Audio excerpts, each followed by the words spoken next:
aappii barreeffama afaan arabiffaatii fi afaan ingiliffaatiin akkasuma afaan amaariffaatiin barraa'e gara afaan oromootti isinii fiiqee afaan oromootiin dubbifachuu ittiin dandeessan isin barsiisa. Aappii sanin isin agarsiisaa viidiyoo kan laayik share gochuudhaan afaan turaan hordofaa.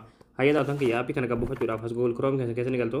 Achi booda bakka sarchii kanarratti yeroo tokkoof kilikni gootu achi booda bakka sarchii kanarratti gola oromiyaatti ni barreessanii gola oromiyaa. Achi booda gola oromiyaa kan jalarratti ni baasarratti yeroo tokkoof kilikni gootu. Ammallee asirratti gola oromiyaa kan jiru irratti tokkoof kilikni gootu. Ammallee haala kanaan asitti siftaa sololota iPhone sarchii irratti tokkoof kilikni gootu. Bakka sarchii irratti qubee xaa barreessanii achi booda sarchii fuuldura kilik gootu sarchii goosiftu.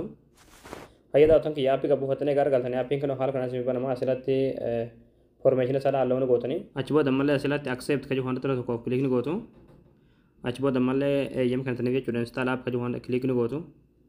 Ammallee kan ooni kan osoo kana asirratti tokkoof kilikni gootu. Achi booda haala kanaan tan ooni gootu ammallee halluu gootu. Ammallee of duuba deebitu. Achi booda ammallee haala kanaan isin banamaa asirratti laasas goo kan jiru irratti tokkoof kilikni goona. Achi booda halluu goona jechuudha. Achi booda aappiin kun haala kanaan nuuf baname jechuudha. Egaa haala kanaan nuuf baname. Achi booda sololatti haala kanaan lugaan of jechuudha. Harka mirgaa kanatti kilikni goona. Oromoo kan jiru keessa barbaanneeti Oromoo irratti dhoonee jechuudha. Yoo barbaadan immoo sarchi godhuu dandeessu kun haala kanaani. Oromoo kan jiru haala kanaani. Ammallee asirratti English irra keenya jechuudha. English. Achi booda kun haala kanaan egaa sirreessine jechuudha. Wanneen kun haala kanaan kun shaashaa irratti isiniif baati. Amma wanti gochuu qabdan jechuudha. Barreeffama dubbifachuu barbaadan tokko jechuudha. Barreeffama afaan Oromootti akka isiniif barbaadan deemtanii.